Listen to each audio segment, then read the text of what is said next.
হয় এই মুহূৰ্তত মই উপস্থিত আছোঁ ঐতিহ্যমণ্ডিত নেহেৰুবালি আৰু নেহেৰুবালিৰ কাষতে এয়া কলঙত বিসৰ্জন চলি আছে।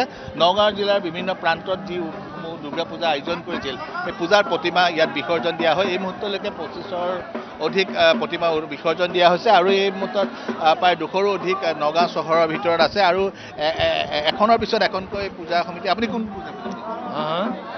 পূজা সমিতি? মই নগাঁও হিন্দু মিলন মন্দিৰৰ প্ৰেচিডেণ্ট হওঁ। এইবাৰ আমি জুবিনবিহীনভাৱে আমি পূজা পাঠ কৰিলোঁ।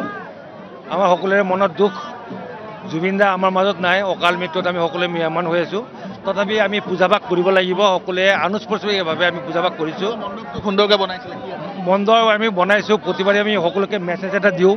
এইবাৰো আমি এটা মেছেজ দিছোঁ যে দেউতাই ইমান কষ্ট কৰি ল'ৰা ছোৱালীয়ে ডাঙৰ দীঘল কৰে আৰু ল'ৰাই যাতে বৃদ্ধ বয়সত মা দেউতাকৰ বৃদ্ধাশ্ৰমত নিদি পেলাই নিজে সুখস্তা কৰে। সেয়া আমি মেছেজ এটা দিবলৈ চেষ্টা কৰিছোঁ যে সকলো বহুতে দেখা যায় যে বৃদ্ধ বয়সত ল'ৰা ছোৱালীয়ে বিয়া পাতি পাৰি পেলাই মাক দেউতাকক বৃদ্ধাশ্ৰমত দি দিয়ে। আমি এইবাৰ যাতে নিদিয়ে, সকলোৱে যাতে ইয়াৰ পৰা দেৱী বিসৰ্জন দিলে। দেৱী বিসৰ্জন আমি দি আছোঁ। এতিয়া আহিছোঁ আমি দেৱী বিসৰ্জন দি।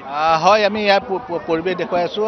এখনৰ পিছত এখনকৈ পূজা সমিতি আহি আছে আৰু তেওঁলোকে বিসৰ্জন প্ৰক্ৰিয়াত অংশগ্ৰহণ কৰিছে। বিসৰ্জন চলি আছে আৰু ইয়াৰ আগতেও কৈছোঁ যে কলঙৰ পাৰৰ নেহেৰুবালিত এই যি ঘাট আছে, দেৱী বিসৰ্জন দিয়া ঘাট, সুন্দৰকৈ দুটাকৈ ঘাট নিৰ্মাণ কৰা হৈছে আৰু যাৰ কাৰণে সুন্দৰকৈ এটা নিয়াৰিকৈ জিলা প্ৰশাসন নগাঁও পৌৰসভাই সুন্দৰকৈ এটা নিয়াৰিকৈ সেই ঘাট বিসৰ্জনত দিব পৰা সুন্দৰ ব্যৱস্থা গ্ৰহণ কৰা হৈছে। ইয়াৰ আগতে যিহেতু ইয়াত শিল আছিল বা আছিল, তাত খোজকাঢ়িব নোৱাৰে, কিন্তু ঘাটত এতিয়া মানুহ ৰ'ব পাৰে বা ঘাটৰ কাষত যেতিয়া ষ্টেজ বনাই দিছে সেই ষ্টেজকেইটাত মানুহ বহিব পাৰে বা চাব পাৰে, ৰ'ব পাৰে। তাৰ কাৰণে সুন্দৰ ব্যৱস্থা। এই মুহূৰ্তত আমি দেখাইছোঁ এখনৰ পিছত এখনকৈ পূজা সমিতি আহিছে আৰু তেওঁলোকে বিসৰ্জন প্ৰক্ৰিয়াত বিসৰ্জন দি আছে। আমি দেখাইছোঁ বহুত লোক আহিছে।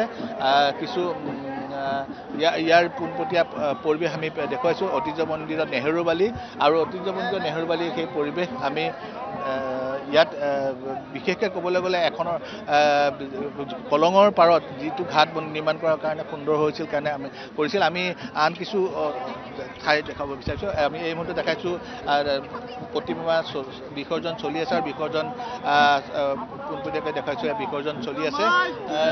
এই মুহূৰ্তত বিভিন্ন প্ৰান্তৰ পৰা অহা যিসকল লোক তেওঁলোকৰ পূজা সমিতিসমূহ আৰু হয়তো নিশা 11 বা 12 বজাৰ ভিতৰত সম্পূৰ্ণ হোৱাৰ সম্ভাৱনা আছে, কিন্তু এই মুহূৰ্তলৈকে ইখনৰ পিছত সিখনকৈ কমিটি আহিছে আৰু বিশেষকৈ চহৰৰ ভিতৰত কিছু যান জঁট হৈছে যে গাড়ীসমূহ যিটো পথেৰে আহিবলৈ দিয়া হৈছিল সেই পথটো কিছু যান জঁট হৈছে, যাৰ কাৰণে গাড়ীসমূহ বহু লাহে ধীৰে আহিবলগীয়া হৈছে।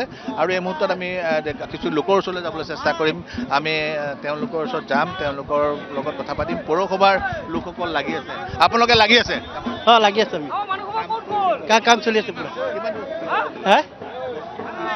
যোৱাবাৰ আছিল আমি 12টালৈকে আছিলোঁ। এতিয়া কেইটামান আহিব এতিয়া ক'ব নোৱাৰোঁ এতিয়া। তেওঁলোকে পৌৰসভাৰ লোক, তেওঁলোকে পৌৰসভাৰ পৰা তেওঁলোকে কাম কৰি আছে, তেওঁলোকে বিসৰ্জন দিয়াত সহায় কৰি আছে। যিহেতু পূজা সমিতিৰ লোকসকলক বাহিৰৰ ভিতৰলৈ যাবলৈ দিয়া নহয়, পানীৰ ওচৰলৈ যাবলৈ দিয়া, কিবা বিপদজনক হ'ব পাৰে বুলি তেওঁলোকক যাবলৈ দিয়া। যিসকলে সাঁতুৰিব পাৰে বা তেনেধৰণৰ প্ৰশিক্ষণ দিছে আৰু সেই প্ৰশিক্ষিত লোকসকলেহে তেওঁলোকে দেৱী বিসৰ্জন দিবলৈ গৈছে। পূজা কমিটিৰ যিসকল লোক আহে তেওঁলোকক কালি লগত ৰাখিবলৈ দিয়া হৈছে আৰু ইহঁতত আমি তাৰ লগতে এটা দেখা পোৱা গৈছে জয় জুবিন দা।